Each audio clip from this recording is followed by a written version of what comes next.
Hello friends, this video on electrostatic potential part 18 is brought to you by examfear.com. No more fear from exam. Please make sure that you have watched all the videos till part 17 before going ahead with part 18. And the potential energy of a system of n point charges where you have multiple point charges. Now we looked at a system of two charges. Now let us suppose if we have a system where we have several charges. So what would be the potential energy of such a system?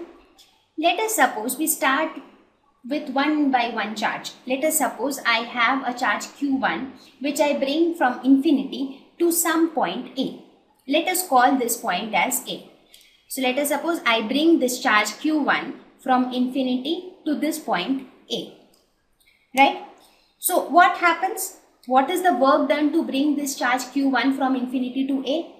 The work done is equal to 0 because there is no electric field which exists at all, right? Because before Q1 there was no other charge present there. So there will be no electric field, there will be no electric potential due to any other charged particle.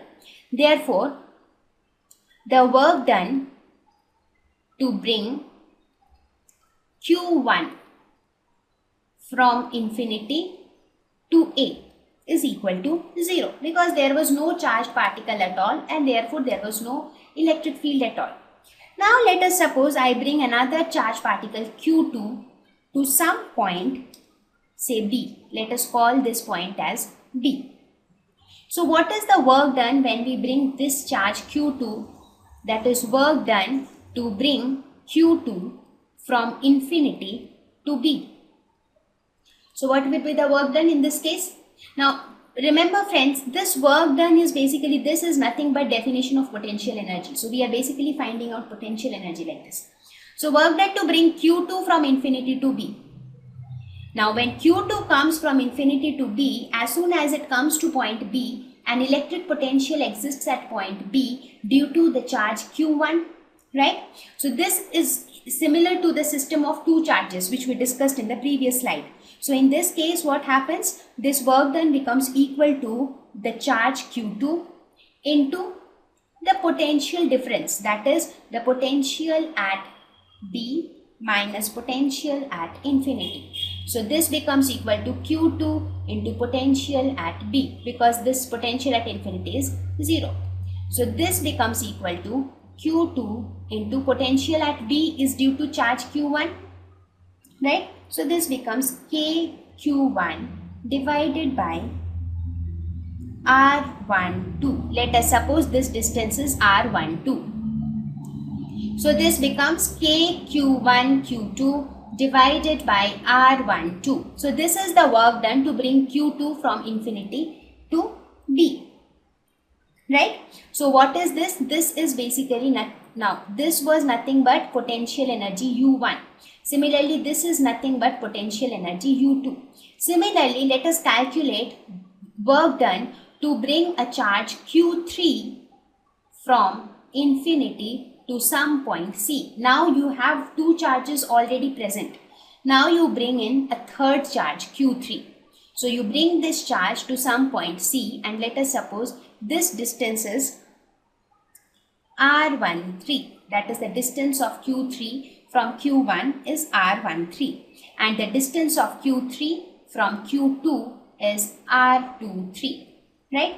So in this case, what happens? As soon as this charge Q3 comes at point C, so the work done becomes equal to magnitude of the charge Q3 into the potential difference, that is potential at C minus potential at infinity. So this is 0, therefore this becomes equal to Q3 into potential at point C. Now the potential at point C is due to both of these charges, that is there is a potential at point C due to Q1, also there is a potential at point C due to Q2, right? So we can write this as potential at C due to A plus potential at C due to B, right? So this will become your potential at this point.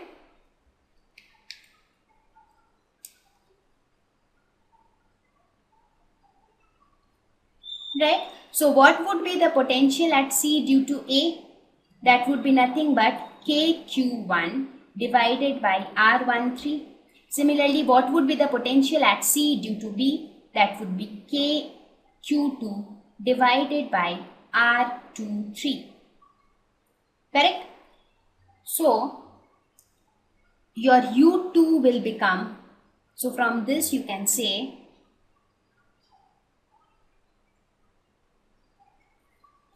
so U3 will become KQ1 Q3 divided by R13 plus KQ2 Q3 divided by R23, right? Similarly, let us calculate the value of U4 and U5, U6 and so on. I mean, as you keep bringing more and more charged particles, you keep getting more and more terms like this. So therefore, what would be the total potential energy of the system? That will be equal to the sum of these potential energies, right? So U1 is 0. What is U2? U2 was KQ1 Q2 divided by R12. What is Q3? Q3 was KQ1 Q3 divided by R13 plus KQ2 Q3 divided by R23. Similarly, when you calculate U3, when you calculate U4, you get something like this: KQ1 Q4 divided by R14 plus KQ1 Q3 divided by R13 plus KQ1. This is KQ2 Q4 divided by R24 plus KQ3 Q4 divided by R34. Right? So this is how it will keep continuing. So what can you write? We can write this in this term if we want to write it in general form. So we can say that the total potential energy is equal to summation of K Qi Qj divided by Rij for all pairs. But now if you look at this carefully, you see that Q1, Q2, it should be such that I and j should never be equal, and also the terms should not repeat. That means for each pair of I and j, let us suppose if I say I is 1 and j is 2. So for I is equal to 1 and j is equal to 2, only one term should come. It should not repeat. But if we write it like this, then it will repeat, right? Once it will be Q1, Q2, KQ1, Q2 by R12. Again, you will get another term KQ2, Q1 by R21, right? Now, if I write it in general like this, many people make mistake that they write this expression as this, which is not correct, because all terms are not included in this expression. If you see, you will never find a term which says KQ2, Q1 by R21. There is no such term like this, and that kind of term will never come. So for each pair of I and j, only one term should come. That means only, this is to be noted, only one term for each pair of ij.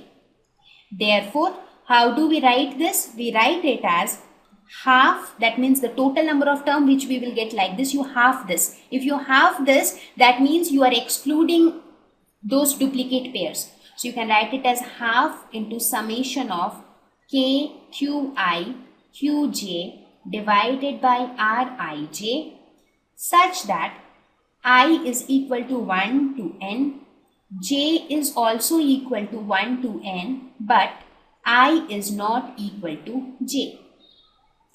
So this is your complete expression, or this is a complete general expression for potential energy of a system of n point charges.